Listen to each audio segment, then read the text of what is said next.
నమస్తే, welcome to good news India. నేను సునీత. గత కొన్ని రోజులుగా ఏపీ రాజకీయాల్లో సంచలనం సృష్టిస్తున్న వార్త జగన్ అరెస్ట్. టీడీపీ అనుకూల మీడియా జగన్ అరెస్ట్ అంటూ కూటమి అధికారంలోకి వచ్చినప్పటి నుంచి కలవరిస్తున్నాయి.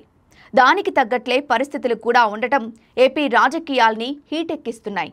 తాజాగా ముఖ్యమంత్రి చంద్రబాబు నాయుడు 3 రోజుల పాటు ఢిల్లీ టూర్కు వెళ్తున్నారు.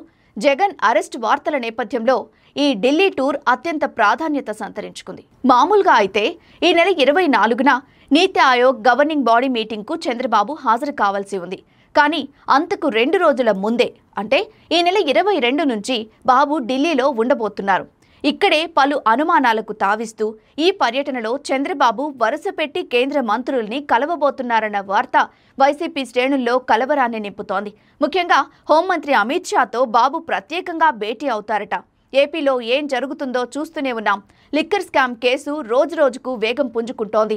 దాదాపుగా పెద్ద తలకాయలు అన్నింటినీ అరెస్ట్ చేశారు. ఇక మిగిలింది జగనే అని, అసలు టార్గెట్ వైసీపీ చీఫ్ అని అందరికీ తెలుసు. అందుకు తగ్గ ఆధారాలు కూడా అధికారులు ఇప్పటికే రెడీ చేశారు. చాలా మంది చేత బలవంతపు వాంగ్మూలాలు ఇప్పించారనే ఆరోపణలు కూడా ఉన్నాయి.